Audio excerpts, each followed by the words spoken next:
I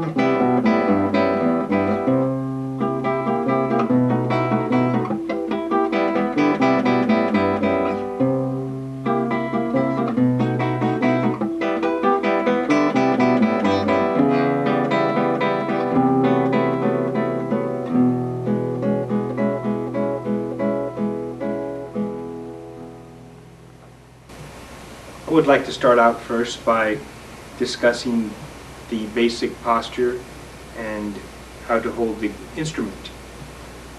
You want to sit on a chair with no arms. We would like to use a footstool for our left leg.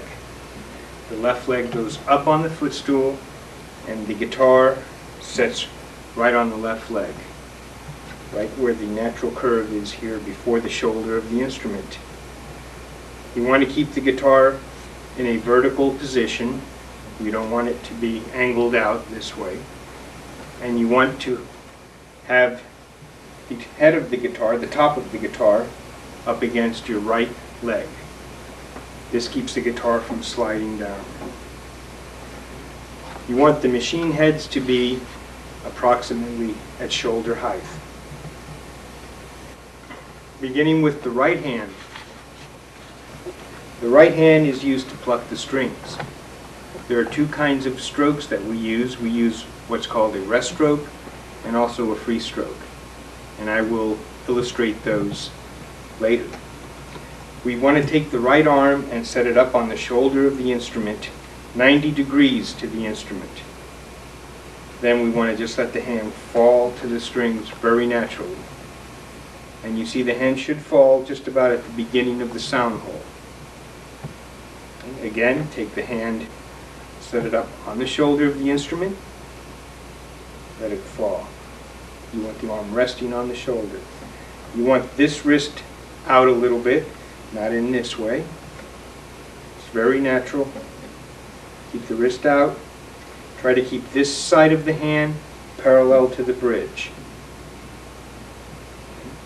We want the wrist above the hand, not to the side of the hand. This is not a very comfortable position to play in. This is a more natural position. We want to keep the thumb outside the fingers. We don't want the thumb going behind the fingers. Let's talk a little bit about the left hand. Best way to find a comfortable position for the left hand is to let the arm just fall in the hand, palms facing out, and then just bring the hand to the instrument. Again, you want to have a little break in the wrist here, not back here, but the wrist out a little bit.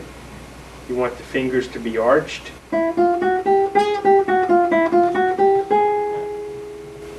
You want the thumb on the lower half of the neck and also perpendicular to the neck. Not like this, or like this, here. And try to keep it always on the lower half and also behind the second finger.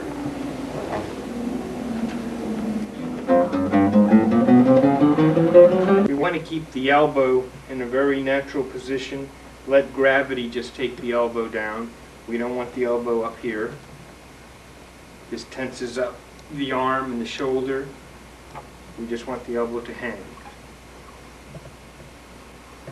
As I mentioned earlier, I would like to discuss the kinds of strokes that we do with the right hand. I had mentioned there was a free stroke and a rest stroke. Rest stroke is also sometimes called the support stroke. The reason it's called the rest stroke is because the finger comes to rest on the adjacent string when it plucks. As you can see, my index finger is going to pluck. The knuckle of the index finger is going to collapse.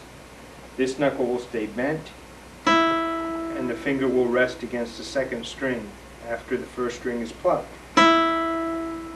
With my middle finger, you'll see the same thing.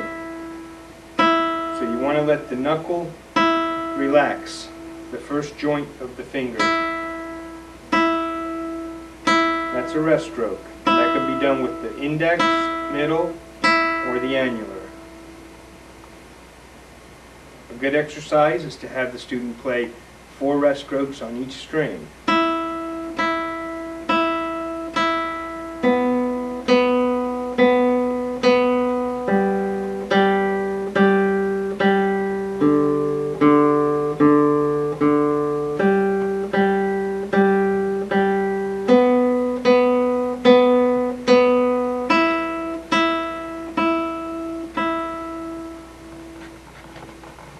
The next stroke we're going to discuss is the free stroke. And it's called the free stroke because the finger is not supported after the initial pluck. It's brought freely up into the air.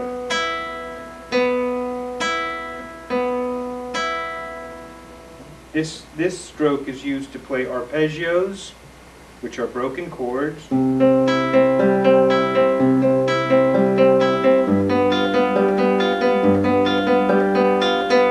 chords. And you can see how the thumb stays outside of the fingers when a chord is played, and the fingers move into the hand and actually touch the palm.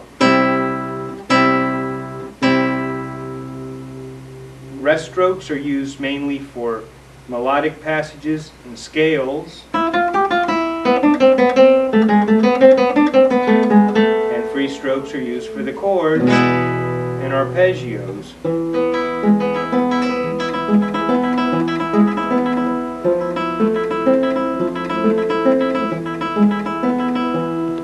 All these basic techniques that I just discussed are all in this book, in the first book of the Complete Guide for the Guitar. That is a series of books that take the students from beginning to the advanced level of guitar playing, all in an ensemble situation.